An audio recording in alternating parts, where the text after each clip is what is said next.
Nostra.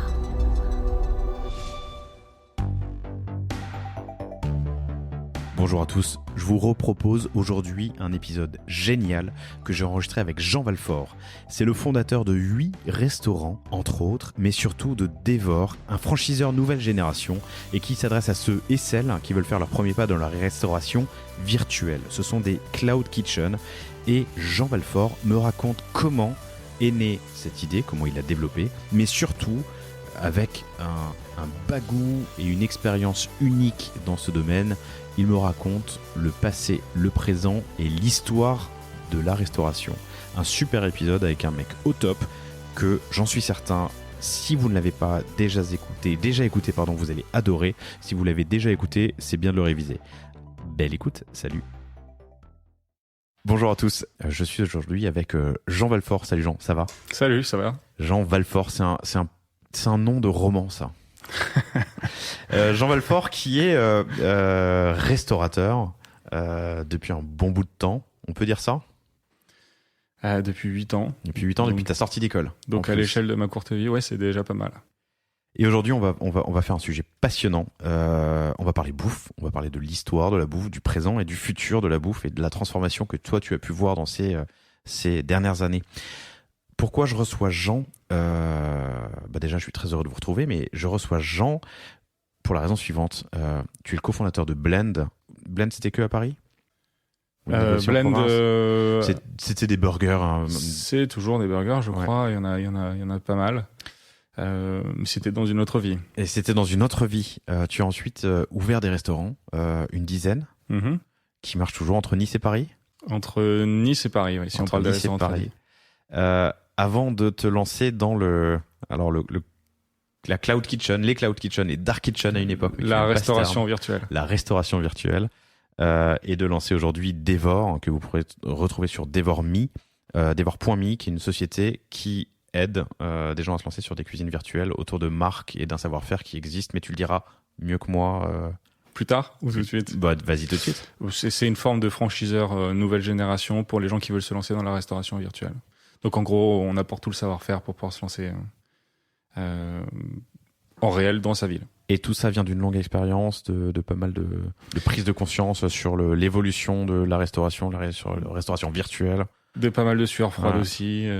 Oui, c'est une adaptation constante. On essaye de trouver une solution parce qu'on croit beaucoup au marché. Ok. Alors, juste une petite parenthèse sur le titre de cet épisode qui est « La cuisine est-elle morte ?» Ce n'est pas de moi, c'est une étude que Jean m'a partagée, une étude de UBS, une banque, Is the Kitchen Dead, qui est une magnifique étude bien complète sur 80 pages qui parle de l'avenir justement de la cuisine. Qui fait un espèce de balayage complet des sujets qui pourraient expliquer que dans quelques années, la cuisine individuelle disparaisse. Alors évidemment, c'est à regarder, à prendre avec des pincettes. Eux-mêmes, ils n'ont pas de conclusion radicale sur le sujet, mais en gros, ils t'expliquent qu'il y a un ensemble de facteurs qui font que, potentiellement, dans quelques années, on utilisera de moins en moins sa cuisine individuelle au profit de la restauration hors domicile ou de la livraison. Et que pour ça, les cuisines virtuelles ont leur mot à dire. Leur mot à dire. La cuisine virtuelle que toi, tu as opérée en tant que... à ton compte, et puis aujourd'hui tu offres ce service à des gens qui veulent se lancer, c'est ce que tu disais tout à l'heure. Exactement. Si vous ne l'avez pas fait, je vous invite à écouter 2 épisodes après ou avant si vous voulez faire pause et y revenir ensuite. Le premier avec Mélène Rabot qui est la DG, la General Manager ou la Managing Director de Just Eat en France. On a abordé un peu le sujet de la vente à emporter et des cuisines virtuelles, et un autre épisode avec Guillaume Natas qui a fondé la Maison de la Poutine, c'est passé il y a quelques semaines, où on aborde aussi le sujet. C'est un sujet moi qui me passionne, que je trouve vraiment intéressant, peut-être parce que je suis français, qu'on est latin, on discutait en préparant cet épisode, mais on aime bien la bouffe. C'est un sujet qui me passionne et je pense que tu vas me donner pas mal d'éclairage. Il y a un autre point aussi que je trouve hallucinant, mais j'ai beaucoup de potes salariés qui me disent qu'on est incroyablement courageux, nous, les entrepreneurs, à se lancer. Et moi, je leur dis toujours, ouais, ok, mais c'est facile de lancer une start-up ou une agence de service. Et j'ai toujours pensé que l'un des métiers les plus durs dans l'entrepreneuriat, c'était d'opérer un restaurant. Je t'ai entendu dire ça dans un précédent podcast, effectivement. Je sais pas si c'est Particulièrement dur. Oui, c'est très dur. Disons-le, c'est un métier opérationnel, c'est un métier avec énormément de contraintes extérieures. On est à la merci des bailleurs, des banquiers, de l'administration, des voisins. Du passage dans la rue, d'un frigo qui... Voilà, d'un frigo qui pète, de quelqu'un qui et vient de pas staff qui vient pas bosser. Ouais. surtout en ce moment, d'un cuisinier qui est pas présent et du coup du restaurant qui peut pas ouvrir. En fait, je dirais que c'est pas si complexe que ça quand t'as un établissement. Là où ça devient vraiment compliqué, c'est quand tu multiplies les établissements et les points de vente. Parce que c'est là où il faut vraiment commencer à avoir des process, un contrôle. Et t'es pas sur place, t'es pas là pour régler les problèmes. Donc c'est là où ça devient problématique. Je pense qu'on a abordé le sujet avec Mélène justement, ou je sais plus qui, mais à propos de Mama ou Big... je sais pas quel est le nom du groupe, mais Mama Group, Big Mama Group. Big Mama. Big Mama, Ouais. c'est ça, qui opère, je sais pas combien maintenant, mais une quinzaine de restaurants. Mm. Je me demandais si... alors, j'ai l'impression qu'il y a une nouvelle génération de restaurateurs. Toi, tu as fait une école de commerce, si je dis pas de bêtises. Ouais. C'est ça, hein. Une nouvelle génération de restaurateurs qui approche la restauration avec peut-être des logiques de gestion plutôt que de... Victor et Tigran, les fondateurs de Big Mama aussi, étaient en école. Il y a pas mal de personnes qui se lancent, de jeunes qui se lancent dans la restauration après une école de commerce et avec effectivement une approche un peu différente. En termes de marketing, en termes de finance, en termes de process, en termes de gestion, qui digitalise aussi la gestion, parce que c'est un métier qui est encore assez artisanal, la restauration de façon générale. Et c'est quelque chose qui, moi je vois pas mal, j'interviens un peu dans mon ancienne école et je vois pas mal de jeunes qui s'intéressent à ça de près, quoi. Ça m'a toujours un peu d'ailleurs sidéré cet appétit qu'on a pour la restauration et l'entrepreneuriat dans la restauration. Et c'est très rare que je rencontre quelqu'un à qui je dis j'ai ouvert des restaurants qui me disent pas c'est mon rêve, je voudrais ouvrir un restaurant. Ils savent pas vraiment ce que c'est que de gérer un restaurant. C'est sûr que ça fait rêver de se dire j'ai un endroit, j'ai des copains qui viennent.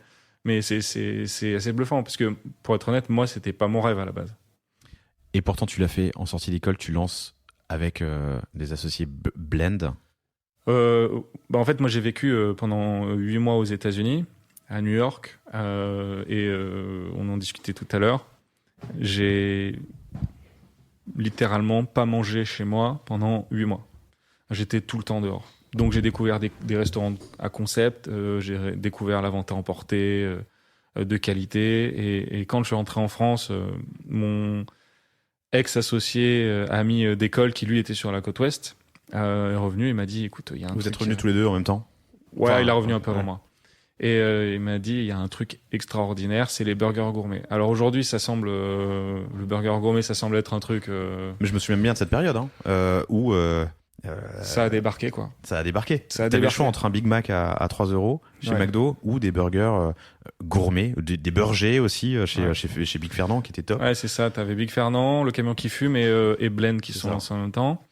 Et moi, franchement, en fait, mon but c'était d'entreprendre. J'avais suivi le cursus venture dans mon école. Je voulais vraiment monter une boîte.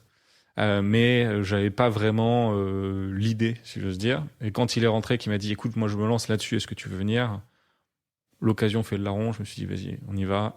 Et on a lancé ça. Ça faisait quelque chose comme 20 couverts, Blend le premier. Donc c'est 70 Il mètres était carrés. à côté de République. Il était rue d'Argout. Non, il est rue du Louvre. Ok. Voilà. Dans le deuxième. Et en gros, on a ouvert ça. C'était encore il y a 8 ans, donc tu avais des My Little Paris, des médias encore hyper puissants. Dès qu'ils faisaient un papier sur toi, c'était genre la stratosphérisation. Et ils ont fait un papier sur nous et on s'est retrouvé avec des queues de 40 mètres devant le resto. J'y étais. J'y étais. J'y étais. On s'est croisés là-bas et ça a été un succès commercial hallucinant. Malheureusement, ça a été une mauvaise histoire entrepreneuriale de copains qui s'entendent pas. Ce sont Histoire de jeunesse. des choses qui arrivent. Je crois que c'est la première ou la deuxième cause de mortalité d'ailleurs des entreprises en France, mésentente entre associés. Ouais, ça arrive. Mais alors, ce qui m'intéresse aussi, c'est que je l'ai dit, pour moi, la restauration, c'est hyper complexe.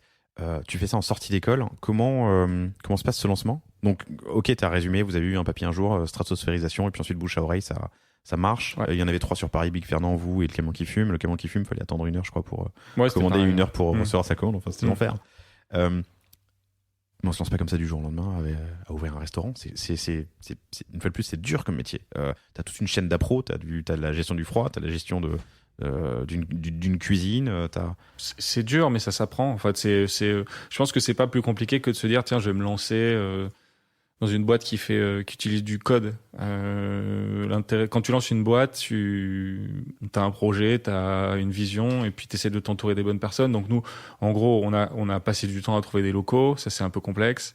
Mais après, tu trouves le chef qui va bien t'orienter, qui va te trouver les bons fournisseurs. Tu trouves les consultants qui peuvent t'accompagner. Les banques, surtout, ça c'est peut-être le sujet le premier, qui elles vont te financer le projet. C'est pas du tout inaccessible, je trouve. C'est à la portée de main. Mais après, ce qui est difficile, c'est la gestion sur le long terme. Mais je pense que comme toujours, c'est beaucoup plus de... Enfin, pardon, pas beaucoup plus, c'est du travail. Et si tu travailles dur et que tu fais les choses intelligemment, en tout cas pas bêtement, tu peux y arriver. Mais c'est une question de gestion du risque. Quand on se lance, c'est facile de se mettre derrière son PC dans son salon et d'écrire des lignes de code. Je simplifie énormément, je suis d'accord. Mais peut-être plus facile que d'aller chercher tes consultants justement pour faire ton menu, tes fournisseurs et c'est possible. Ton pas de porte, J'ai jamais vécu l'autre partie, donc c'est difficile pour moi de juger. L'intérêt de ce métier-là, c'est qu'au début, c'est très opérationnel. Donc en fait, t'es pris dans l'activité physique. En fait, t'es dehors, t'es emporté. C'est peut-être la très partie tangible en plus. Voilà, c'est peut-être la partie qui est difficile quand par contre t'es tout seul chez toi devant ton ordinateur et que tu cherches OK, où je vais. Là, t'es emporté. Mais c'est physiquement dur. Moi, j'ai perdu 8 kilos à chaque ouverture de restaurant jusqu'à mon 3e. Donc, il faudrait que j'ouvre des restos, alors, surtout après cet été qui était un peu trop arrosé. C'est drôle ça. Ok. 8 kilos 8 kilos. À chaque fois 8 kilos, tu dors pas, tu manges pas. Surtout chez Blend, les burgers étaient quand même... Ouais, mais tu manges pas. Ouais. Genre, littéralement, tu manges pas. Qu'est-ce que t'as... Ça a duré combien de temps avant la séparation? On a bossé ensemble un peu moins d'1 an. Ok. Qu'est-ce que t'as appris? Plein de choses. La première chose, c'est la force d'impact d'associés.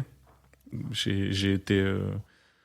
Il paraît que ça arrive une fois dans ta vie, au moins d'avoir une problématique avec un associé. Et moi, je l'ai eu assez tôt.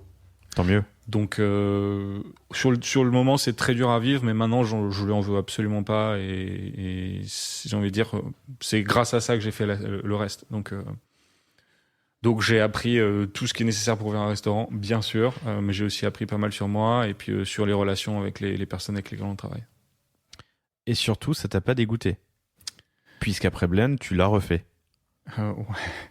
Alors j'ai eu une petite traversée du désert quand même pendant 3-4 mois, mais j'ai eu la chance là pour le coup de tomber sur un nouvel associé qui était plein de dynamisme, qui a monté une boîte d'ailleurs, enfin qui a arrêté la restauration maintenant, qui s'est lancé, qui a monté une boîte qui s'appelle Libéo. Je sais pas si ça te parle.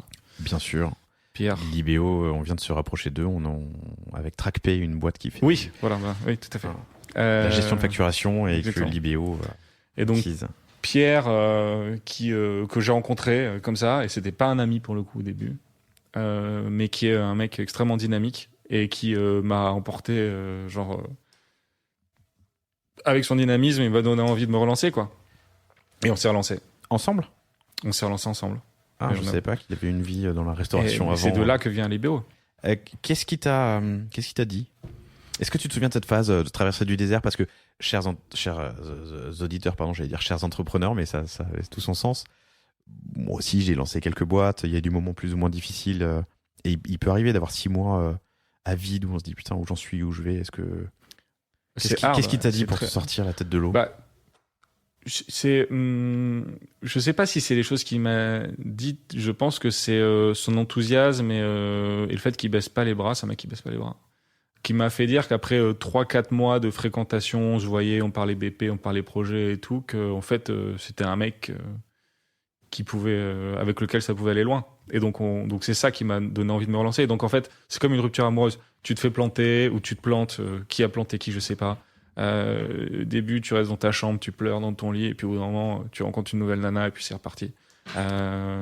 Parfois, c'est la rebound girl ou boy. Lui, c'était pas le cas. Non, c'était pas le cas, parce qu'on a bossé quand même 5 ans ensemble. Ouais, mortel.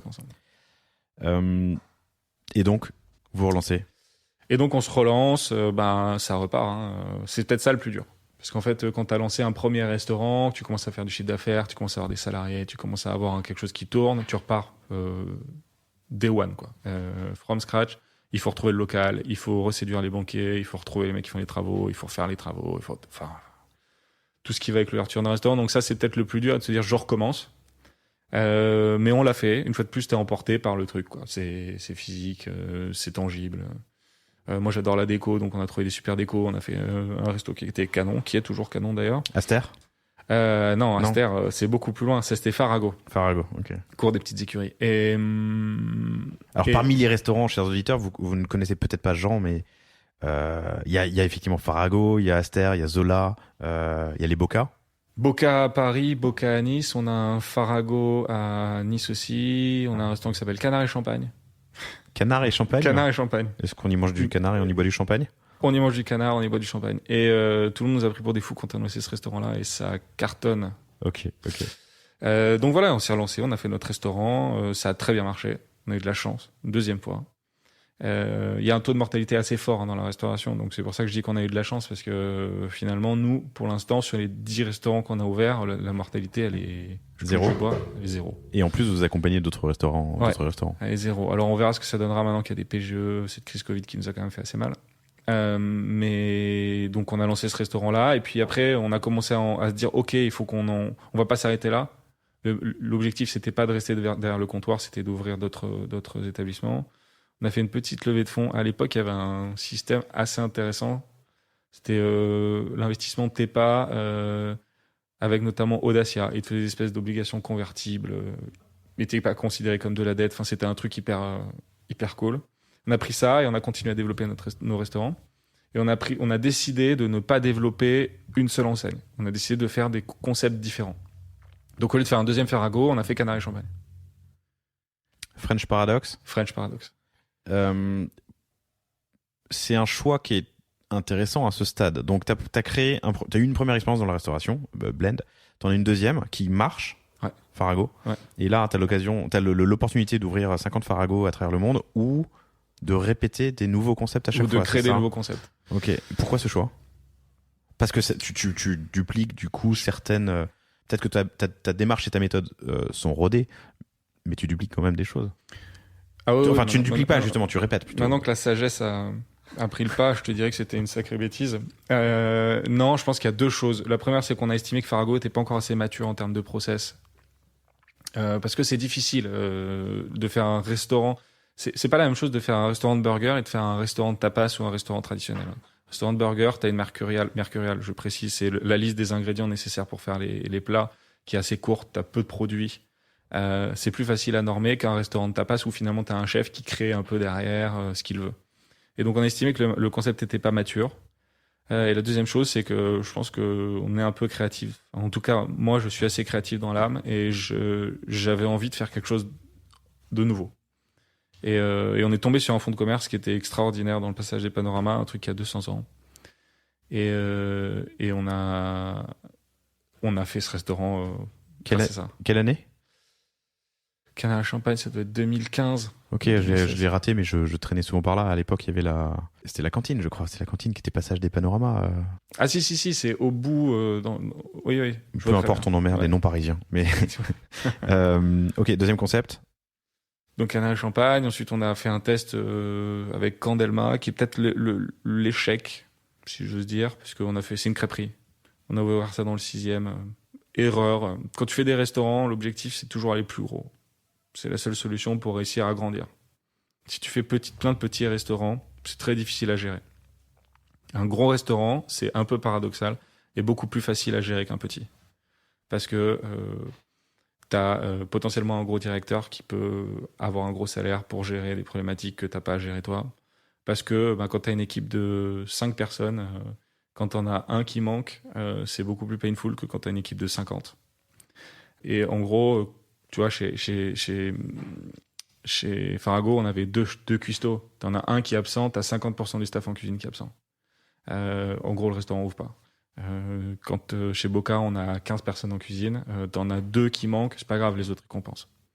Mais malheureusement, tu peux pas faire ça tout de suite parce que ça coûte cher, les banques doivent te suivre et tout.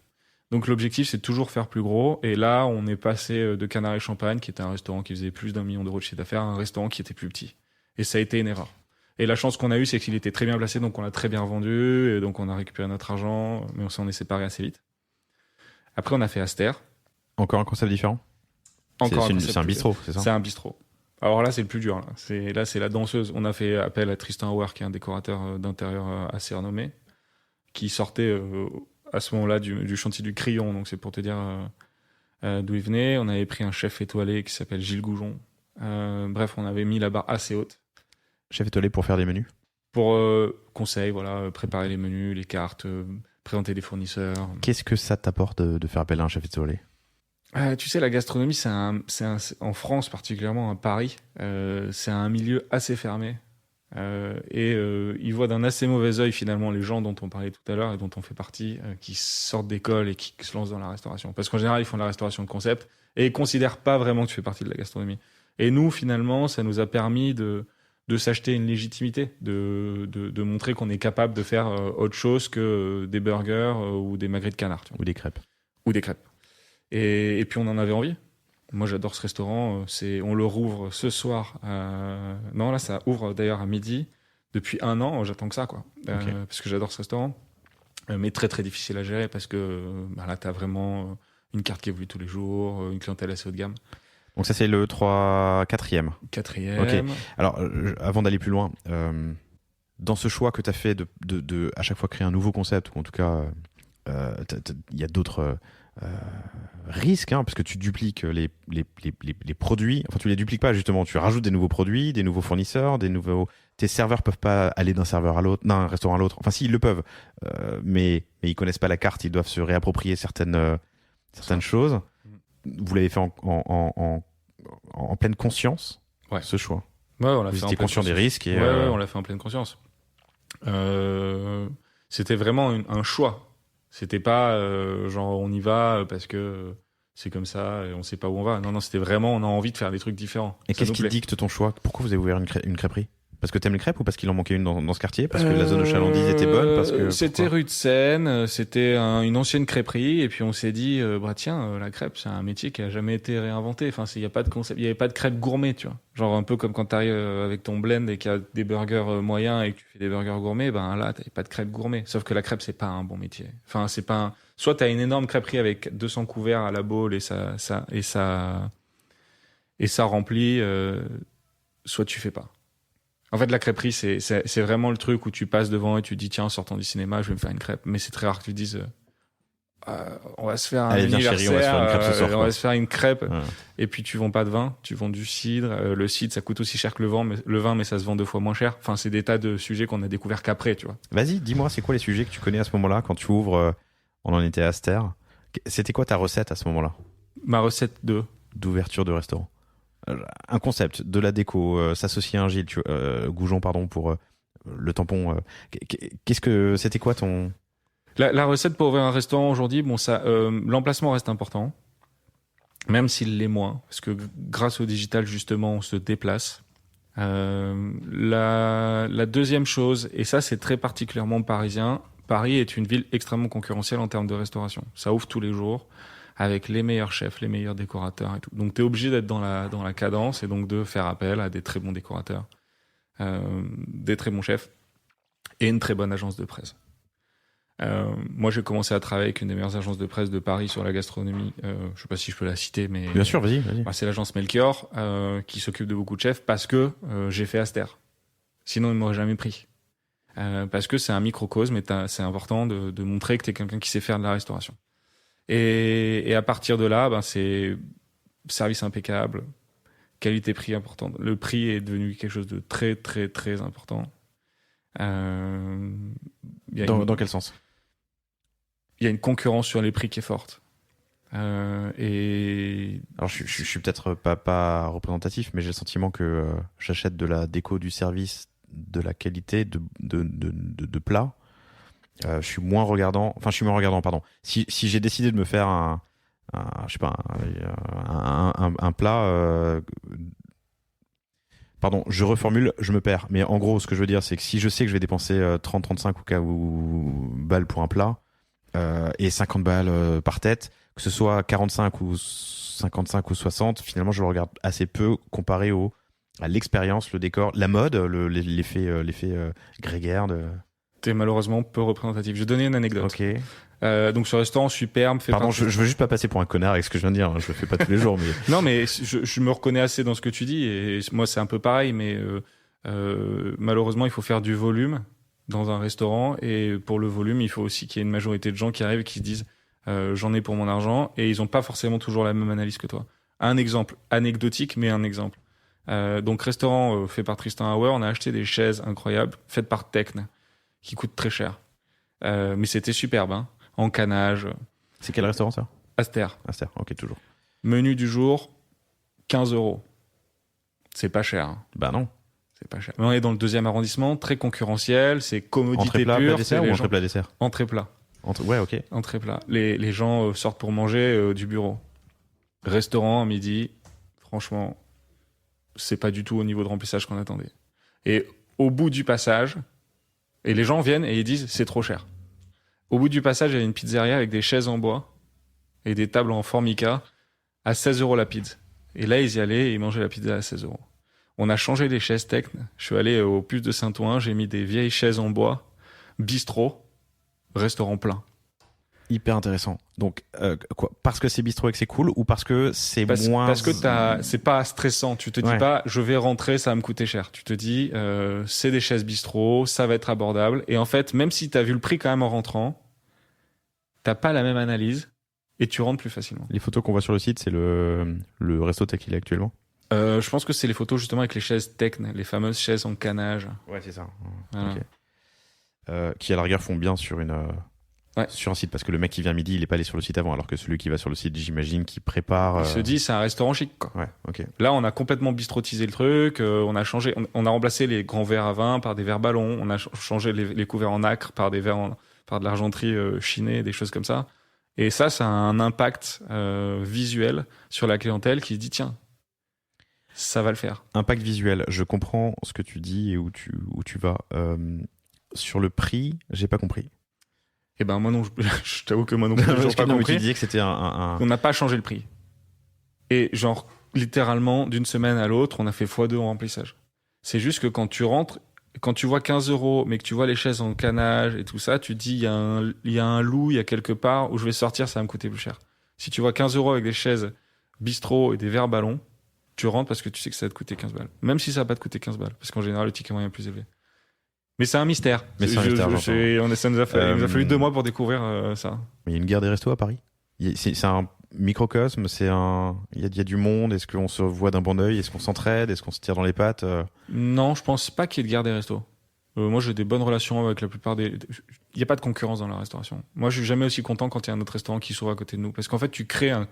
Alors, c'est pas le terme à utiliser en ce moment, mais un cluster qui fait que les gens se déplacent. Et le passage des panoramas, nous, où on est installé, où on a 3 restaurants, n'a jamais été aussi fréquenté que depuis qu'il y a plein de restaurants qui ouvrent les uns à côté des autres. Parce que ça crée une zone de destination. Je sais pas s'il faut comparer ça avec une plateforme sur ton smartphone, tu vois, tu vas là-bas parce que tu dis que tu vas trouver quelque chose parce qu'il y a plein d'offres. Alors qu'un restaurant isolé dans un coin, beaucoup plus difficile de faire venir du monde. Quand tu vas au ciné, tu as toujours McDo, Burger King, Quick, ils sont tous les uns à côté des autres. Ça crée une zone de chalandise. Et sur la restauration, moi je crois que la concurrence pure n'est pas vraiment un sujet. C'est hyper intéressant. Ok. Et parce qu'en plus, t'aimes bien changer. Ouais. Donc tu vas découvrir l'un de tes restaurants parce que t'es allé à un autre qui était à côté et puis tu essaies le lendemain où tu peux... Le réflexe va être de se dire tiens, je vais aller dans le passage des panoramas. Il y a de l'italien, il y a du chinois, il y a du bistrot, il y a tout ce que je veux. Je trouverai bien un endroit où m'asseoir, ça va me plaire. Ok. Dans cette recette d'ouverture de restaurant, le terme est bien choisi, qu'est-ce qu'il y a d'autre que tu as appris après ces 10 ouvertures? En termes de marketing et de lancement, j'ai reçu par exemple ici une boîte comme Malo qui aide les restaurateurs à faire du... Ouais, c'est une agence de com, Ouais. je les connais un peu. Je te dis, la RP est très forte. Oui, à condition qu'elle te choisisse. À condition qu'elle t'accepte. Qu'elle t'accepte, oui. Qu'elle te prenne en client. Ce qui est intéressant à voir, c'est la différence entre Paris et la province. Vous avez pour l'instant des restaurants à Paris et à Nice. Ouais. Et les dernières ouvertures sont les deux À Nice. à Nice, ok. Et Alors, je vais pas te donner les prix d'une campagne de lancement à Paris, mais ça coûte plusieurs dizaines de milliers d'euros. Avec une agence, faut faire venir des journalistes, etc. J'ai ouvert le premier restaurant à Nice il y a 3 ans, qui s'appelle Faragon de Rouf, qui est sur le toit de terrasse d'un hôtel. Un endroit de malade. Mais j'ai pas fait venir Tristan Hauer, j'ai acheté tout sur Maison du Monde et j'ai fait la déco moi-même avec des plantes. C'est joli, hein, c'est canon, mais c'est beaucoup moins recherché que Aster où t'as 50 artisans français qui sont venus et qui t'ont fait les murs, les fenêtres, les moulures et patati patata. Et j'ai pris une photo avec mon smartphone. D'habitude, tu fais venir un photographe, ça te coûte 5000 balles. Et j'ai mis 200 balles de sponsoring sur Facebook. On a fait 36 000 couverts en 3 mois. Et pourtant, le restaurant, il est sur le toit terrasse d'un hôtel, au milieu de Nice, donc loin du centre. Et c'est juste que la répercussion que ça a dans ces villes qui, finalement, ont peu d'offres, est extraordinaire par rapport à ce qui peut se passer à Paris. Comment t'as fait 36 000 couverts ou 3 600 36 000 couverts. 36 000 couverts. Comment? En 3 mois. C'est quoi? Comment est-ce qu'on passe de 200 balles de pub et d'une photo sur ton iPhone à 36 000 couverts? C'est du bouche à oreille, évidemment, j'imagine, pardon, je te coupe la parole, vas-y, réponds-moi. Non, mais déjà, c'est un grand restaurant, donc tu peux faire 36 000 couverts parce que tu as de la place. Je fais 200 euros de sponsoring sur Facebook, ça explose. C'est-à-dire que j'ai une portée virale colossale. Tous les gens qui viennent après adorent le lieu, prennent des photos, Instagram, patati patata. Et ça se fait tout seul. Le restaurant est plein tous les jours, plus qu'il ne faudrait. Quel est le poids du social media justement dans la réussite d'un resto et de ces influenceurs, influenceuses qui... Je te dirais que c'est très différent entre Paris et la province. Ok. C'est-à-dire que Paris, c'est tellement submergé de nouveautés que tu regardes même plus. Alors que quand tu vas dans des villes, attention, je suis niçois, je suis pas du tout en train de regarder la province d'en haut en disant ça a une répercussion énorme. En fait, mon avis, c'est que la restauration est un des derniers. La restauration est un des derniers sujets qui se consomme à proximité, forcément. Or, tout le monde a dans sa main une espèce de vitrine sur le monde qui est son smartphone, Instagram, et qui voit quand tu habites, je sais pas, au Havre, à Toulouse ou à Nice, les restaurants qui ouvrent à New York, à Londres, à Paris et tout ça. Sauf que tu peux pas les consommer parce qu'ils sont loin. Si toi, tu arrives en tant que restaurateur et tu te mets à proximité de ces gens-là en leur disant, tu sais quoi, tu vois ce que tu as vu à Londres, ce que tu as vu à Paris, je te le mets là, à proximité. Ça déferle. Et c'est pour ça qu'à mon avis, ça marche. Et j'ai un autre exemple, on en parlera après, c'est on a ouvert récemment le Havre en cuisine virtuelle. On se dit, le Havre, qu'est-ce qu'on va faire là-bas? C'est stressant. C'est la cuisine qui marche le mieux, quoi. C'est la cuisine qui marche le mieux. On va y venir parce qu'en plus c'est un sujet, c'est le gros sujet de cet épisode, je pense. Mais avant ça, il y a une... Alors, tu parlais de durée de vie de restaurant, et c'est vrai que moi, je m'étais renseigné à l'époque à New York quand j'y vivais. Comme toi, j'y ai vécu un petit bout de temps. D'ailleurs, une anecdote rigolote qu'on s'est partagée, mais on était beaucoup plus mature. J'étais beaucoup plus mature sur la restauration importée à New York, où j'utilisais presque jamais ma cuisine. Et il y a une scène dans Sex and the City, oui, je regarde Sex and the City, qui est très drôle, où les 4 nanas sont chez Carrie Bradshaw, je crois, veulent réchauffer un truc au four, elles ouvrent le four et en fait il est plein de bouquins. En fait, elle n'utilise jamais sa cuisine, et moi j'utilisais presque jamais ma cuisine. Pour le petit déjeuner, à la limite. Ouais, c'est ça. Ou de temps en temps, j'invitais des gens à dîner, mais ils me regardaient d'un œil bizarre, parce que de faire des dîners, j'étais jeune, entre 24 et 30 ans, c'est pas habituel. Ils font pas. Mon point est le suivant, la durée de vie d'un restaurant à New York, j'avais regardé à l'époque, je crois qu'il y avait un churn de 20% par an, un truc comme ça. C'est énorme. Après, c'est pas le même pays, c'est pas la même chose, hein, c'est beaucoup plus violent là-bas. Bien sûr. Mais la question à laquelle je viens est la suivante. Est-ce que tu peux rester un resto cool et à la mode pendant 5 ans à Paris, ou est-ce que tu as forcément cette espèce d'engouement les 6 premiers mois, de file d'attente pendant 1 an et demi, et puis ensuite ça descend doucement Je pense. Est-ce que tu dois te réinventer? Enfin, tu vois, la question d'expérience, oui. Farago, c'est un restaurant que j'estime qui est resté cool pendant 7 ans. Ok. La chose intéressante, c'est que ce qu'on voit, c'est que souvent les restaurants, genre au bout de 6 ans, j'avais des mecs qui envoyaient des messages en me disant, j'ai lu un truc sur votre restaurant, vous venez d'ouvrir? C'est drôle. Et ça débarque en pensant que c'est tout nouveau. Et en fait, je pense que c'est comme dans tous les sujets, t'as toujours les primo-adoptants, je sais plus comment on dit ça en anglais, les mecs qui découvrent le truc tout de suite quand ça vient d'arriver, et puis après ça monte. Early adopters. Early adopters, voilà. Pas compliqué. Et après ça monte, c'est là où tu commences à vraiment avoir un état de grâce, parce que en fait les premiers qui arrivent sont en général les faiseurs de tendance, donc c'est vraiment in. Mais après t'as toute une partie de la population qui n'est pas créatrice de tendance, qui est plutôt suiveur, qui va continuer à faire de ton restaurant un établissement qui est assez couru, mais par un autre type de clientèle. J'ai pas encore le recul suffisant parce que ça fait guère que 7 ans que je fais ça. Un restaurant en France, c'est 7 ans. La dette, c'est 7 ans. Donc en fait, ton restaurant, il est remboursé au bout de 7 ans. Donc ça, c'est la base. Si tu as tenu ton restaurant pendant 7 ans, normalement, c'est bon, tu as réussi. Après, à toi de voir si tu veux le garder, en faire une institution, si tu veux le vendre. Et donc, j'ai pas encore le recul, mais je pense que tu peux le faire tenir. C'est intéressant. Au bout de 7 ans, soit j'en fais une institution, et il faut quand même se réinventer d'une manière ou d'une autre, que ce soit sur la carte ou ailleurs. Ouais. Soit ça devient une vache à lait, c'est bon, c'est fait. Et je le vends. Et je le vends. Ça se vend un resto ? Ah bah oui, ça se vend. Mais tu vends la marque ou la cuisine ou non, le pas tu de vends porte, ce qu'on appelle le fonds de commerce. Ouais. Donc c'est ça l'intérêt. En fait, c'est comme ça que tu gagnes de l'argent dans la restauration, si je veux dire. C'est peut-être même ça qui rend la chose très difficile au début. C'est que c'est un métier qui est très fortement endetté, c'est un métier d'investissement. Donc en fait, tu fais rentrer des banques, tu fais des formes de LBO sur des fonds de commerce. Si t'es bon, t'achètes des mauvais emplacements. T'achètes des bons emplacements mal exploités. Tu mets de la dette dessus, tu t'améliores le. Pour donner un exemple, Farago, je l'ai acheté 140 000 €. Le fonds de commerce. Le fonds de commerce. Mais t'as créé Farago, la marque. Oui, mais à la base, c'était un restaurant malgache avec un énorme lézard en papier mâché au milieu de la pièce. Et il faisait 140 000 € de chiffre d'affaires. T'achètes le chiffre d'affaires, en fait. Donc j'ai acheté 140 000 €. J'ai fait 200 000 € de travaux. Donc j'ai mis 250 000 € de dette ou quelque chose comme ça. Et ça fait 750 000 € de chiffre d'affaires. Tu le vends 750 000 €. Donc en fait, pendant 7 ans, tu rembourses ta dette. Et puis au bout de 7 ans, tu as remboursé ta dette. Et là, tu le revends, tu prends 750 000 balles. Ta création de valeur, quoi. Voilà. Okay. Mais ce qui est dur, c'est la période en amont parce que, en général, tous tes cash flows sont absorbés par le remboursement de la dette. C'est ça le plus dur. Ça marche comment, un resto ? C'est-à-dire ? Sur 1 million de chiffre d'affaires, tu peux espérer combien de...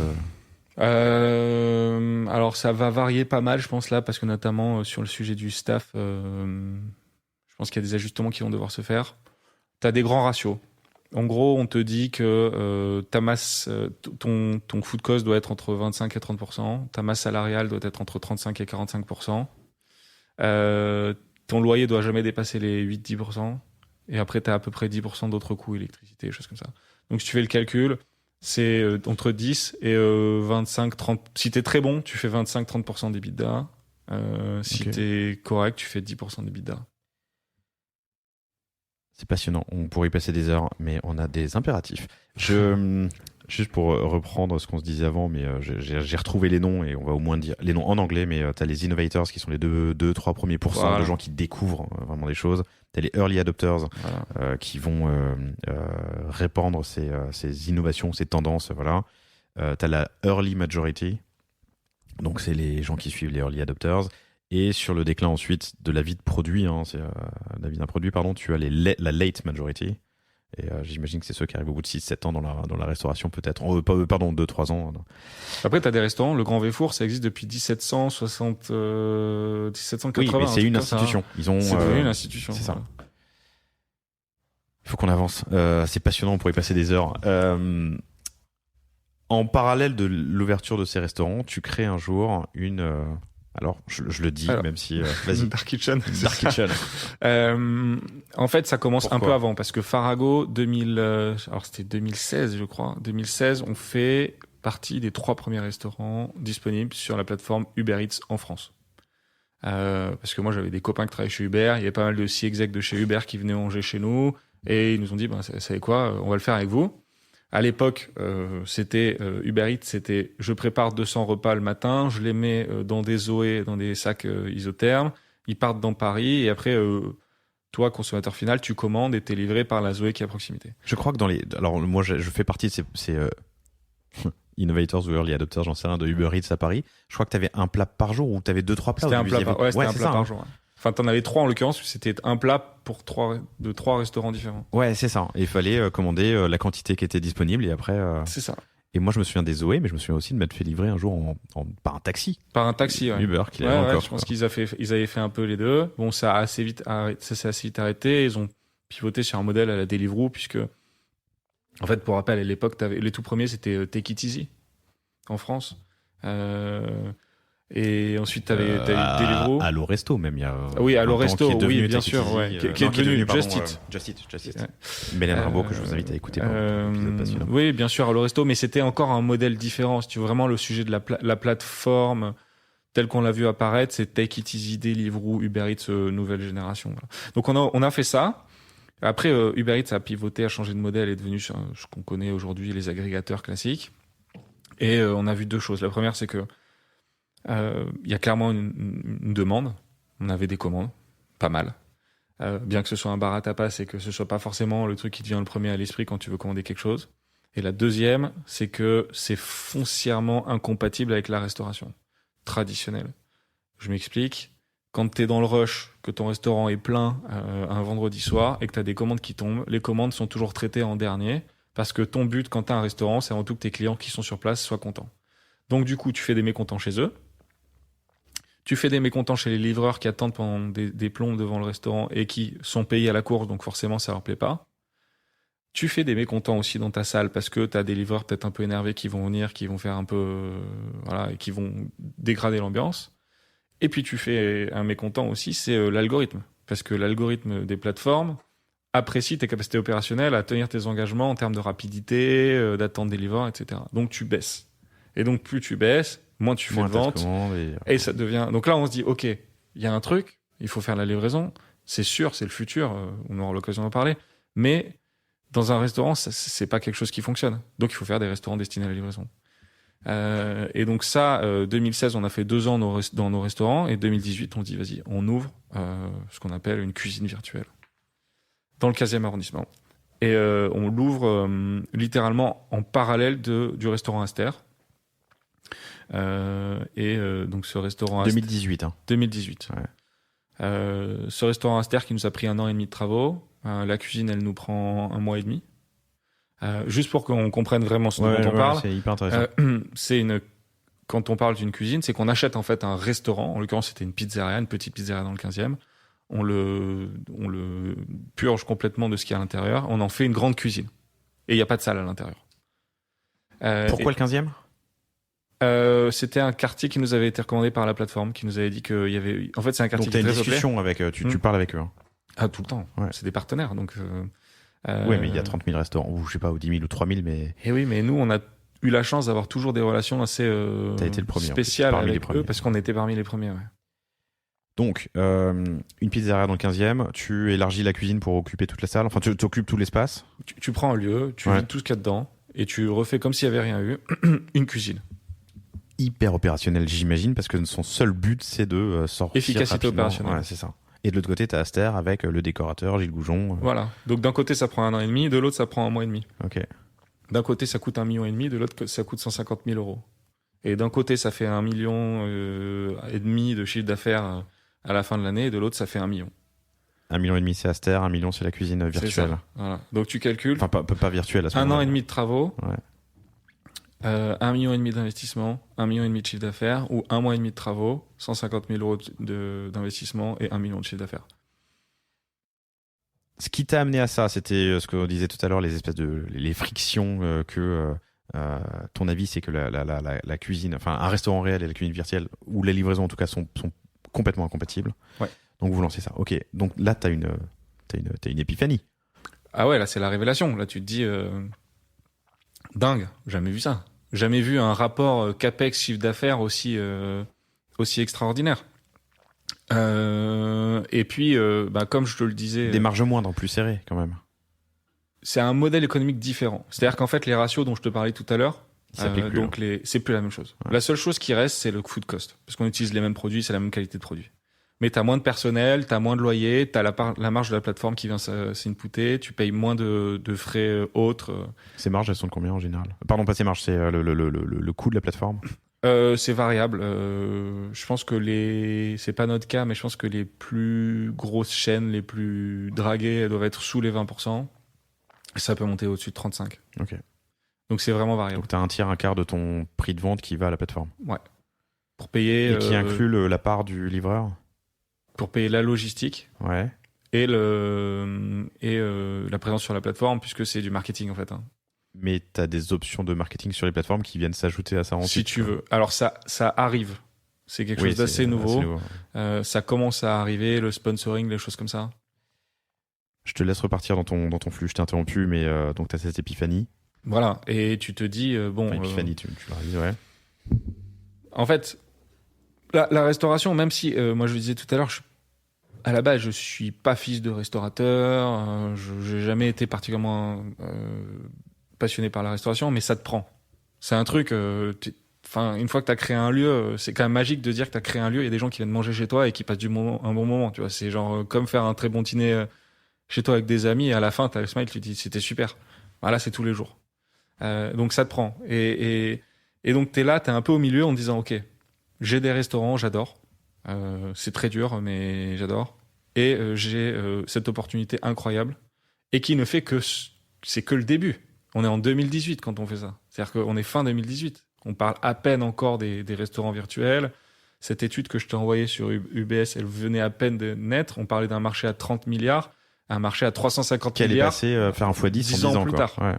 Et c'était avant la pandémie. J'ai pas les nouveaux chiffres depuis, mais genre c'est... Donc... Et si tu veux, c'est juste dans le sens de l'histoire, parce que moi, qui bosse tout le temps, vis à 100 à l'heure et tout, j'ai jamais le temps de me faire à manger, donc je me fais tout le temps livrer, et juste tu te dis, c'est quelque chose qui va se développer. Et tu as trouvé une solution pour en faire un commerce. Sauf que tu as trouvé une solution pour en faire un seul commerce. Et là où ça se complexifie, c'est quand tu commences à en faire 2, puis 3, puis 4, puis 5. Parce que c'est un métier qui ne scale pas.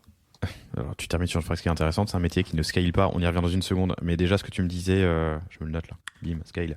Ce que tu me disais quand on préparait j'allais dire l'émission, c'est marrant, mais que déjà dans la Rome antique, il y avait, je l'ai écrit, je ne trouve plus le mot, des thermopoliums. Des thermopoliums. La livraison, ça fait 2000 ans que ça existe, ou la vente à emporter plutôt, ça fait 2000 ans que ça existe. On va se lancer dans l'histoire du restaurant, ça me passionne. Je viens de faire un post sur LinkedIn sur le sujet, tu le liras.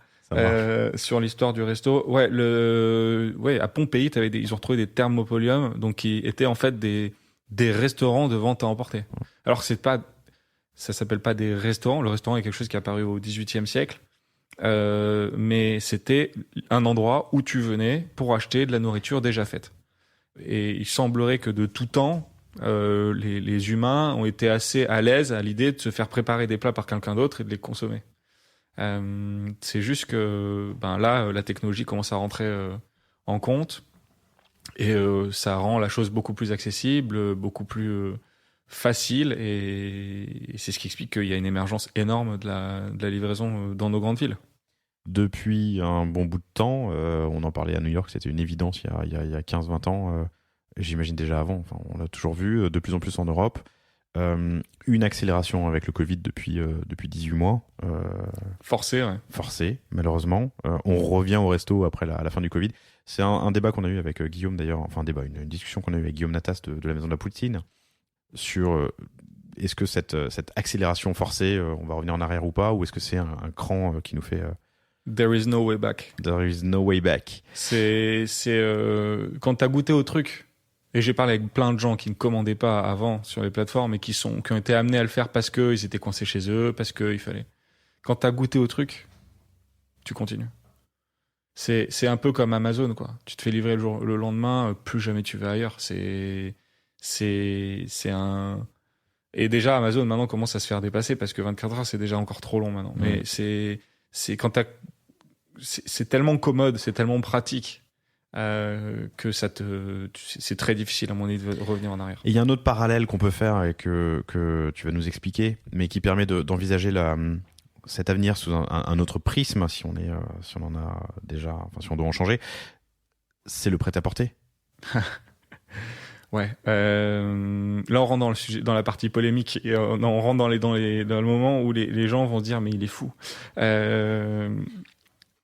dans le prêt-à-porter, ce dont on se rend compte, c'est qu'encore au début du XXe siècle, en Europe au moins, tout le monde fabriquait ses vêtements. C'était comme ça. Tu fabriquais tes chemises, tu fabriquais tes pantalons, tes sous-vêtements. Et en fait, le tailleur, c'était le luxe. En tout cas, la personne qui fabrique des vêtements pour toi, c'était le luxe. C'était réservé à une élite. Après la Seconde Guerre mondiale, il commençait à y avoir une industrialisation du marché avec les machines-outils, avec en gros la massification de la production. Et du coup, de plus en plus, les gens ont arrêté de faire eux-mêmes leurs vêtements et ont commencé à acheter du prêt-à-porter.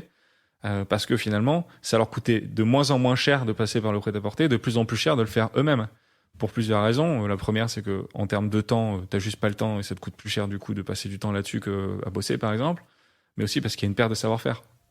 C'est-à-dire que quand ton père ou ta mère t'a pas appris à faire quelque chose, tu l'oublies et du coup, si tu dois commencer à le réapprendre, c'est très très gourmand en temps. Et donc, factuellement, ça te coûte de l'argent.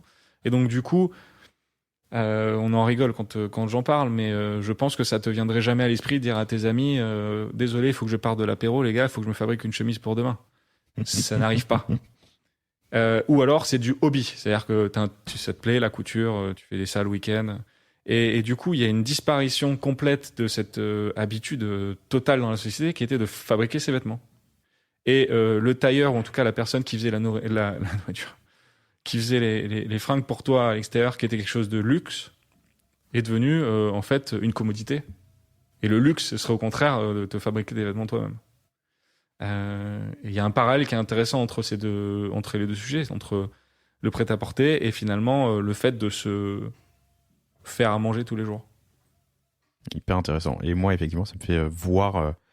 je l'envisage sous un nouvel angle.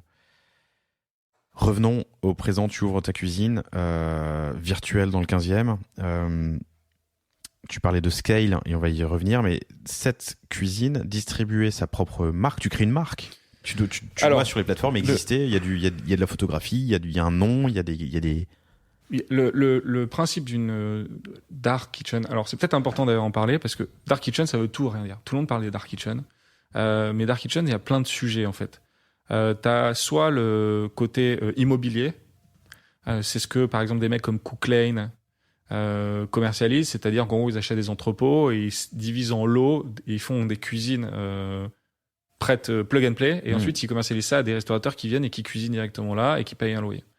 T'as aussi les Dark Kitchen où comme nous on est propriétaire des murs et on fait notre propre cuisine. Tu vois, on passe pas par quelqu'un en extérieur. C'est pour ça que tout le monde te dit mais dans Deliveroo ils font leur Dark Kitchen. Non, Deliveroo ils font pas leur Dark Kitchen. Deliveroo ils achètent des entrepôts et ils te proposent, toi restaurateur, de venir t'installer facilement sur place pour faire de la livraison.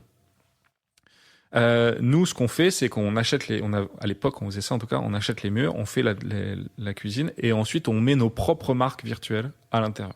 Donc on crée des marques, des DNVB, c'est-à-dire des marques qui n'ont pas d'existence en dehors de ces plateformes. Et on les commercialise sur la plateforme. Et l'intérêt, c'est qu'en fait, à partir d'un même local, tu peux commercialiser plusieurs marques. Donc, dans ce local du 15e arrondissement, qui était votre première expérience de Dark Cloud Kitchen, cuisine virtuelle, il y avait plusieurs marques. Il y avait 5 marques. Il y avait 5 marques. Qui sont les marques qu'on retrouve qui sont une partie des marques que tu retrouves actuellement. Donc, c'est Saint-Burger, c'est Mama Tacos, t'avais une marque de poulet qui s'appelait Braise à l'époque, qui a changé, qui s'appelle Holy Chick. J'ai oublié les noms. Et ces 5 marques, vous les avez dès le début? Quand tu comparais Aster à la fin de la première année à cette cuisine virtuelle? Progressivement, on a commencé avec la première, c'est Saint-Burger, et après tu rajoutes. En fait, c'est évolutif. C'est ça qui est magique. C'est que tu peux commencer avec une marque, et puis je sais pas, c'est l'été, tu plugues du poké ou une salade, et puis c'est l'hiver, et tu mets un truc de fondu, et puis en fait la nouvelle tendance, c'est je sais pas quoi qui vient de Tokyo, tu l'insères, et en fait t'as un point de vente qui est évolutif. Mais quels sont tes outils, tes leviers pour vendre? Ce que je veux dire, c'est que sans y réfléchir plus loin, j'ai l'impression que ton seul levier, c'est quelqu'un qui a faim dans le quartier. Ou à moins de 25 minutes de livraison. Enfin, tu vois ce que je veux dire Tout à fait. Et qui cherche, qui veut un tacos ou un burger. Aujourd'hui, mais bon, je précise, c'est la préhistoire. Hein. Aujourd'hui, on a la préhistoire du delivery. Hein. Oui, et puis là, on était en 2018, qui était la préhistoire d'aujourd'hui déjà. Quoi. C'est ça, mais genre vraiment, il faut vraiment comprendre qu'on est en train de tous tâtonner pour trouver des solutions pour faire en sorte que ce marché fonctionne, que même les plateformes elles-mêmes, en termes de technologie, c'est pas encore tout à fait ça. Il y a énormément de sujets qui pourront être traités. Tu vois, un exemple très bête, aujourd'hui, les plateformes ne te permettent pas, si toi, t'aimes les burgers et puis ta nana aime les salades, de commander faire un mix, depuis un restaurant virtuel qui propose les deux, de te faire livrer un burger et une salade de 2 marques différentes par le même livreur. T'es obligé de faire 2 livraisons différentes. C'est un truc qui, dans 5 ans, on se dira, mais c'était comment ça fonctionnait, quoi. Et d'ailleurs, ça va arriver, je pense, assez vite. Pourquoi je te dis ça ? Je te demandais quels étaient tes leviers en 2018, en tout cas, quand tu lances une nouvelle marque. Tes leviers, ils sont, pour l'instant, très essentiellement opérationnels. C'est-à-dire qu'en fait, t'as une plateforme, un agrégateur qui fait de la pub, qui dépense des millions d'euros en marketing pour faire qu'il y ait des clients qui se connectent sur l'application. Et toi, ton job, c'est de faire en sorte d'être tout en haut quand il ouvre l'application. Un peu comme sur Google. Et pour être tout en haut, il faut impeccable faire opérationnel plaisir à l'algo. Voilà. Ce que tu disais tout à l'heure. Et pour faire plaisir à l'algo, il faut... c'est comme la recette du Coca-Cola, personne ne sait ce qu'il y a dedans. Mais en gros, c'est très rapide temps de préparation. Moins de 5 minutes. Très peu d'attente du livreur devant la cuisine. Évidemment, livré chaud. Des bonnes notes pour les clients, de la part des clients. Voilà, c'est les ingrédients qui font ton succès. Et si en fonction de ça, ta note monte, tu montes. Si en revanche, t'es pas bon, ça se dégrade, tu descends. Moins de 5 minutes de préparation ? Ouais. Faut que tout soit prêt. En fait, ça veut dire que... C'est pour ça que c'est pas le même métier que la restauration traditionnelle. C'est chaud. C'est un métier de process, en fait. C'est beaucoup plus de la restauration rapide que de la restauration traditionnelle. Donc, nous, littéralement, on a des chaînes de production. Avec, t'as un burger qui tombe. Eh ben, alors bon, nous, en plus, on a travaillé sur un outil technologique qui nous permet de séparer les commandes. C'est-à-dire que toi, t'envoies ta commande, tu dis burger, frites, coca, dessert. Normalement, ça arrive sur un seul ticket. Et dans un restaurant, on appelle ça un aboyeur. Il regarde le ticket, il aboie et il dit burger. Donc tu sais que le mec au chaud, il va faire le burger. Le mec au frites, il va faire ça. Là, en gros, l'outil il prend les informations. Il va mettre sur un écran au mec qui est aux boissons, tu me sors un coca. Au mec qui est aux frites, tu me fais des frites. Au mec qui est au burger, tu me fais un burger saignant. Et au mec qui est... Tu vois, c'est des process. Et donc, tu as des chaînes de prod. Et puis, un steak, ça prend 1 minute 30 à cuire. Hein. Mais je pense que c'est un mauvais exemple. Le burger, parce qu'effectivement, tu peux faire un burger en moins de 5 minutes. Tu peux le faire et l'empacter. Ouais. Mais sur des plats plus complexes, il faut que tout soit préparé avant. C'est de l'assemblage plus que de la préparation. Est-ce que tu vois ce que je veux dire ? Pas forcément, parce qu'en fait, tu peux faire de la préparation en amont. Dans un restaurant, ça fonctionne comme ça. Hein. Non, mais pardon, je reviens sur les tacos, ok, mais le poulet braisé, le poulet il se braise pas à la minute. Si. Ok. Donc, quand tu vas dans un restaurant, pars du principe que tout est prêt avant que tu commandes. C'est-à-dire que tu as toujours une équipe en amont qui vient le matin et qui prépare. Ouais. Qui fait les légumes, qui va pré-cuire les viandes, qui va préparer qui va préparer ses plats, les plats en cocotte, les choses comme ça. Si bien que quand tu t'assieds, on peut te servir un plat en 10 minutes, ce qui normalement te prendrait 1 heure si tu voulais vraiment le préparer en amont. Donc là, c'est exactement la même chose. Pour le poulet, c'est simple. On utilise des process assez modernes qui sont parfois mal vus, mais c'est dommage parce que c'est vraiment le futur et ça n'a aucun impact sur la qualité des produits. T'as un exemple ? La cuisson sous vide. Ok. Donc tu fais de la cuisson de basse température sous vide. Tu prépares donc ton poulet en cuisson sous vide, donc ça le rend extrêmement tendre et ce qui est important, c'est la qualité. Ce qui est important, c'est la qualité du produit à la base. C'est-à-dire qu'il faut vraiment acheter du bon poulet parce que c'est toujours pareil. On critique les process de préparation, mais ce qui est important à la base, c'est si ton poulet est bon ou si ton poulet est mauvais. Tu prends un bon poulet, tu le fais en cuisson sous vide, il est préparé dans une pachette sous vide, et après tu as ce qu'on appelle des bains-maries. Avant le service, tu sais que tu vas vendre en général, 5-6 cuisses, tu les mets dans ton bain-marie, ils sont tenus à température, et dès qu'il y a une demande, hop, tu le sors, tu l'ouvres, tu le grilles, ça te prend 3-4 minutes parce que sur des charcoals, ça va très très vite avec la flamme. Terminé. C'est un métier de process. Donc ces process sont quand même différents de ce que tu as dans tes autres restaurants. D'ailleurs, je fais une petite parenthèse, mais tu vas continuer d'ouvrir des restaurants physiques ? Bah, j'en ai ouvert un il y a 1 an, en l'occurrence Boca, ouais. à Nice. Donc c'est pas fini. Qui est un resto qui fait 650 mètres carrés et qui fait 400 couverts. 650 mètres carrés. Ouais, et 400 couverts par jour. Donc ouais, on fait. On adore ça. Et si tu veux, je pense que c'est ce qui nous donne une légitimité. La problématique de ce métier des dark kitchen, la restauration virtuelle, c'est que ça s'est pris d'assaut par l'opportunité business il y a quelque chose à faire et j'y vais. Nous, on est des restaurateurs, on estime juste qu'il y a une évolution dans le monde de la restauration et que ce serait dommage de se priver de pas y aller. Oui, tu rajoutes une corde. Et moi, je suis pas là pour dire j'abandonne la restauration traditionnelle. Non, c'est notre métier. En revanche, là-dessus, je pense qu'il y a quelque chose à jouer, donc on le fait. Et on est les seuls à le faire d'ailleurs. Donc, on continue les restos, mais c'est effectivement un métier de process. C'est pour ça d'ailleurs qu'on arrive sur un nouveau modèle qui est Dévore. Vas-y. Donc en fait, on a fait notre première cuisine, puis une deuxième, une troisième, quatrième. À chaque fois, c'était vos cuisines, vos plats, vos... J'achète mon fonds de commerce, je fais mes travaux, c'est Paris, mon personnel. Tu as Paris-Bordeaux. Paris et Bordeaux. Paris-Bordeaux à l'époque. Pourquoi est-ce que tu construirais une deuxième cuisine à Paris? Et tu vends les mêmes marques? Parce qu'en fait, ça marche par cercle.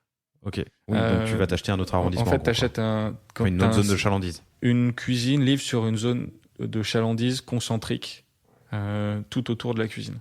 Et donc, si tu veux couvrir Paris, il te faut 5 cuisines, quoi. Ok. Donc, t'es obligé d'en couvrir Paris et être plaisant pour l'algo et. Ouais. Mais littéralement, là, j'avais une cuisine rue de Saussure. T'es dans le 11e, tu me vois pas. Hein. Okay.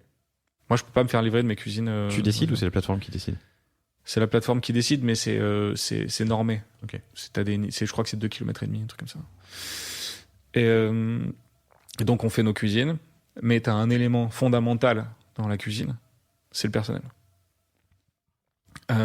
Personnel qui, dans la restauration rapide, est encore plus complexe à trouver, à former, à garder que dans la restauration traditionnelle. Pourquoi? Dans la restauration traditionnelle, tu as encore une fonction, une partie passion. Tu vois, des gens qui ont fait des écoles, leur métier, c'est la restauration, ils veulent faire ça. Ils le feront toujours. Ils travaillent en cuisine pendant des heures et ça leur plaît. La restauration rapide, c'est plus un métier d'opérateur, de personnel qui fait ça pour, tu vois, c'est des mercenaires.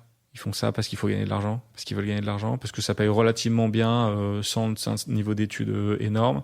Mais du coup, il y a très peu de loyauté. C'est-à-dire qu'il suffit que McDo propose 20 € de plus par mois à côté, ils partent du jour au lendemain.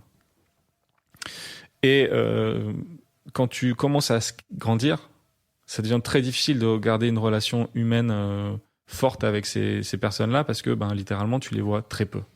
Parce que forcément, quand tu as une cuisine à Bordeaux, tu vas pas tous les jours, tu fais pas le tour des cuisines tous les jours. Donc, et si tu commences à créer la structure avec les stacks de sous-directeurs, directeurs, etc., tu t'en sors pas parce que c'est pas un métier qui a suffisamment de marge.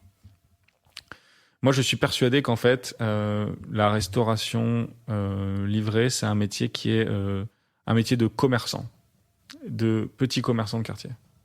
Et on le voit parce qu'on a passé certaines de nos cuisines qu'on opérait nous-mêmes à des anciens salariés qui sont donc devenus des franchisés. Et ça a tout changé. Parce qu'en fait, ils sont devenus le commerçant de quartier. Je prends par exemple Courbevoie. C'est un restaurant qui a quasiment fait plus 100% de chiffre d'affaires depuis qu'on l'a passé à un ancien salarié. Donc c'est devenu le restaurant parce qu'il est là, parce qu'il parle aux gens qui passent devant, il leur explique le concept, il connaît leurs prénoms, il fait des cadeaux. Tu vois, il a une liberté d'action qui est beaucoup plus forte. Et c'est en voyant ça qu'on s'est rendu compte qu'en fait, grandir et faire des restaurants et faire un réseau de cuisine virtuelle, c'était pas quelque chose qui allait fonctionner sur le long terme. Et d'ailleurs, parmi nos concurrents, plus personne ne le fait aujourd'hui. T'as un effet taille qui est trop faible. Dans la restauration, j'en parlais tout à l'heure, la taille est très importante parce que qui dit taille dit chiffre d'affaires potentiel, dit capacité à recruter un directeur avec un salaire élevé qui va gérer le point de vente. Et moi, je ne crois pas aux cuisines virtuelles industrielles où tu as 50 marques, un truc entrepôt énorme. Moi, je pense que ça risque de créer un déficit de confiance.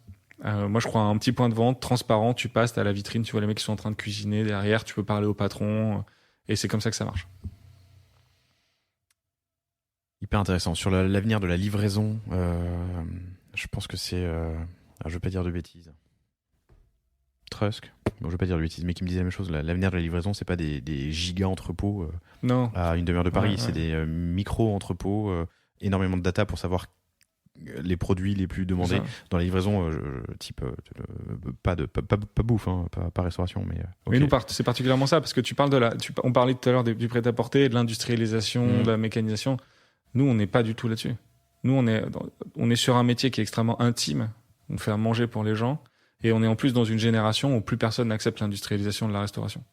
Donc, si tu commences à partir, voilà, toute voile dehors sur des énormes trucs, des entrepôts, et là, tu deviens la dark kitchen qu'on peut décrier, où t'as des mecs qui travaillent, il fait noir et c'est pas top.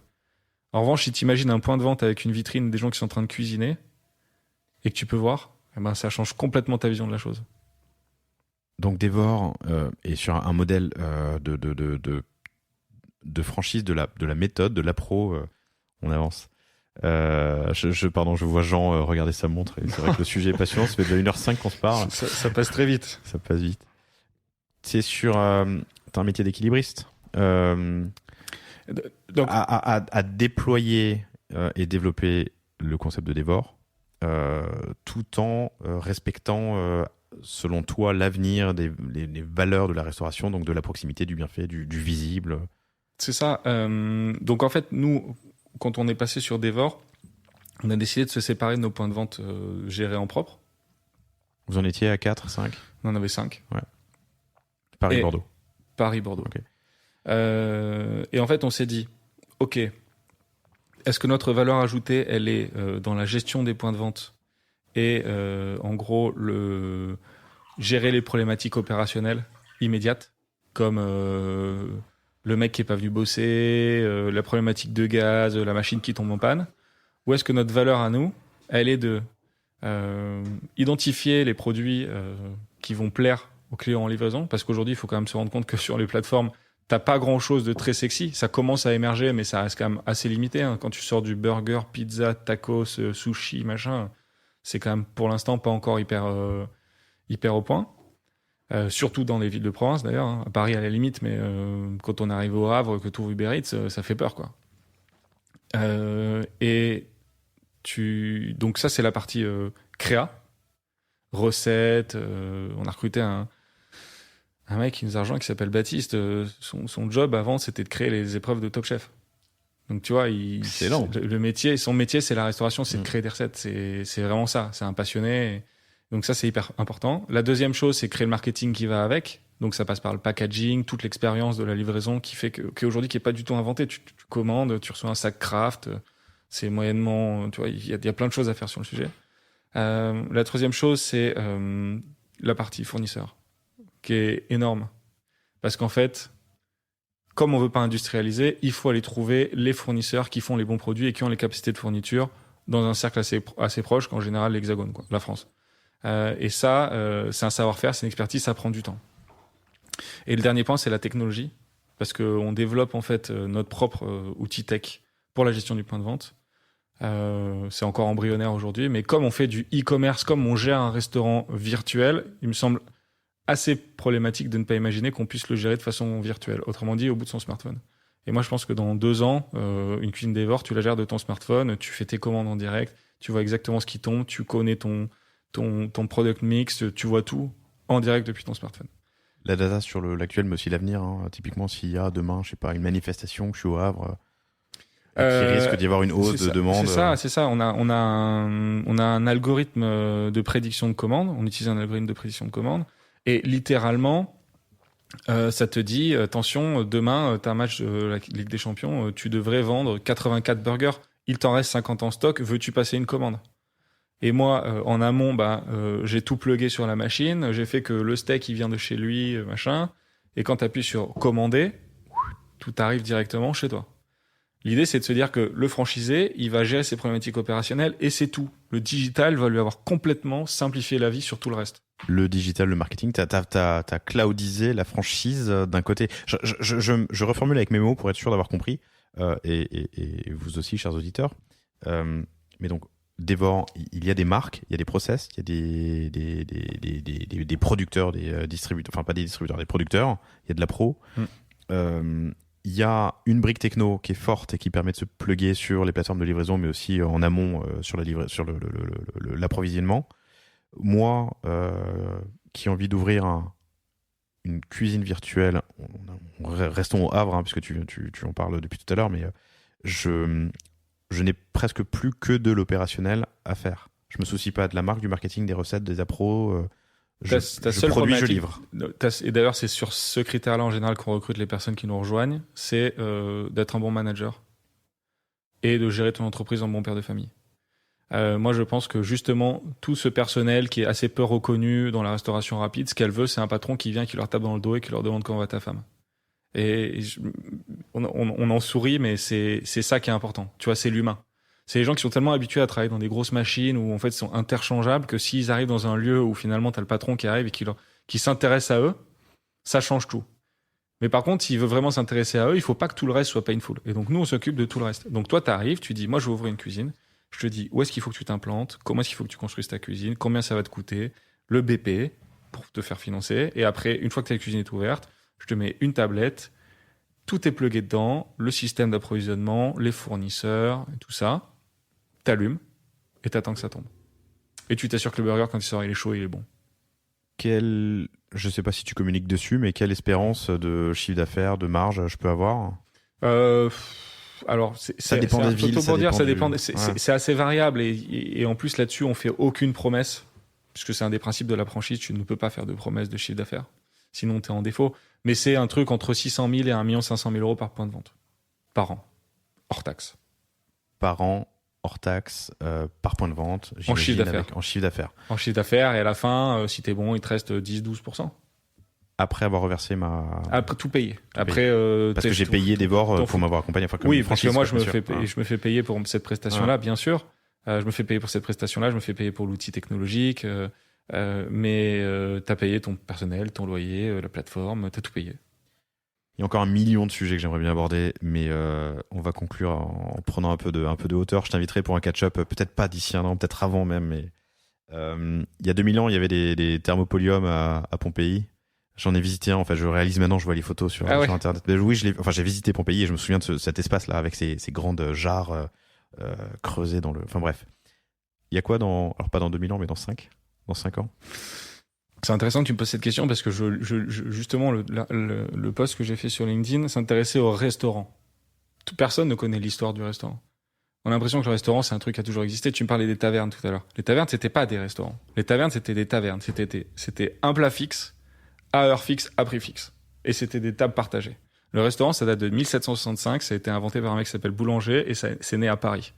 Et à la base, un restaurant, c'était quoi? C'était un lieu où on allait se restaurer au sens régénérer son corps parce qu'on mangeait très mal à la maison, sauf à habiter à Versailles.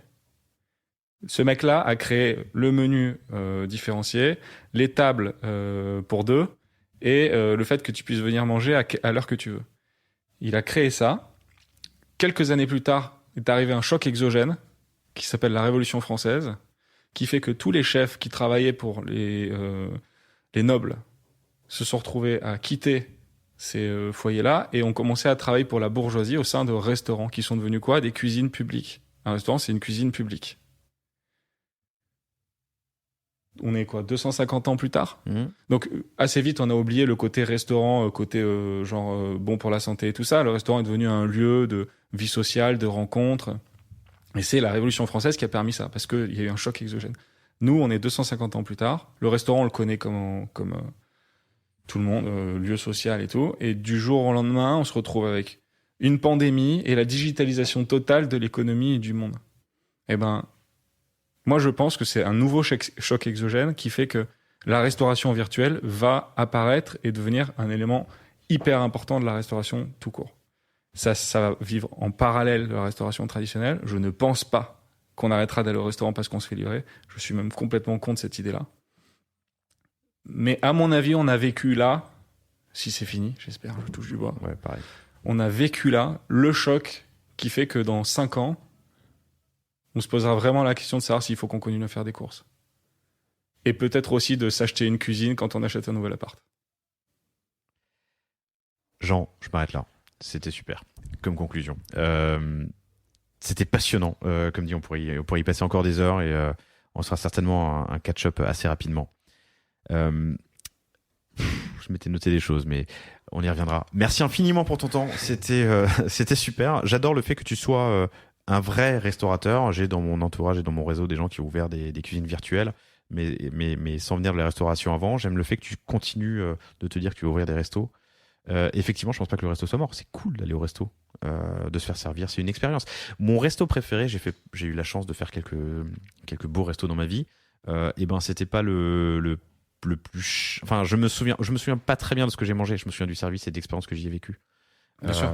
C'est le moment. Et c'était ça. Ouais. C'est le moment. Le restaurant, c'est. Moi, j'ai l'habitude de dire qu'en fait, on s'est séparé de nos salles à manger dans les apparts, une fois de plus à cause du prix de l'immobilier, mais parce qu'en fait, quand on veut manger avec des amis, qu'on veut vivre un instant, on va au restaurant. C'est l'expérience qui compte. Exactement. Beaucoup plus que l'assiette. Et le service et tout ce qui va autour. Beaucoup plus que l'assiette. J'ai essayé, je me suis fait livrer un étoilé pendant le confinement l'année dernière. C'était affreux. Aucun intérêt. C'était vraiment affreux, quoi. En revanche, sur la restauration virtuelle, nous on est sur la commodité, on est en train de remplacer la cuisine. C'est le moment où t'as pas envie de cuisiner, t'as pas envie de faire les courses, mais il faut quand même que tu manges parce que c'est comme ça. Et puis rien n'empêche de se faire plaisir. Ce qui était peut-être différent d'il y a 10 ans où il fallait manger pour manger et on commandait. Dans ma démarche, et c'est très personnel une fois de plus, mais dans ma démarche de commande de repas en ligne, il y a cette dimension qui est apparue il y a quelques années et qui s'accentue en ce moment, je pense, le côté plaisir, sain, plein de choses qui avaient pas avant, moins en tout cas. Le choix. Je sais pas si on va conclure là-dessus parce que après, il faut qu'on y aille. Pardon. Pendant les 2 confinements l'année dernière, j'ai été invité chez des amis plusieurs reprises et j'ai été amusé de voir que en fait, ils avaient commandé des plats à manger entre amis. Avant, tu faisais la cuisine et là, ils se les faisaient livrer, tu vois, du libanais, des choses comme ça à partager. C'est quelque chose qui arrive de plus en plus. Et moi, je pense que ça montre le potentiel de ce marché qui est encore énorme et comme je te dis, c'est la préhistoire. Jean, merci infiniment pour ton temps, ta franchise, ta transparence. Chers auditeurs, je suis très heureux de vous retrouver. Une belle année qui commence avec un super épisode autour d'un sujet qui nous passionne tous, nous les latins. Merci Jean. Merci pour l'invitation. À bientôt, au revoir. Merci d'avoir écouté cet épisode du panier. J'espère qu'il vous a plu. Si c'est le cas, et même si ce n'est pas le cas, abonnez-vous pour ne rater aucun épisode. Parlez-en autour de vous et laissez-moi un commentaire sympathique sur Apple Podcast. C'est ce qui m'aide le plus à remonter dans les classements. N'hésitez pas non plus à le partager à chacun de vos contacts dans le business. Chaque nouvel auditeur intéressé est une victoire. Si vous avez besoin d'un accompagnement tech et créatif, que ce soit pour votre site internet, votre stratégie de contenu ou d'inbound marketing, n'hésitez pas à me contacter à l'adresse lepanier@causavostra.com. À bientôt.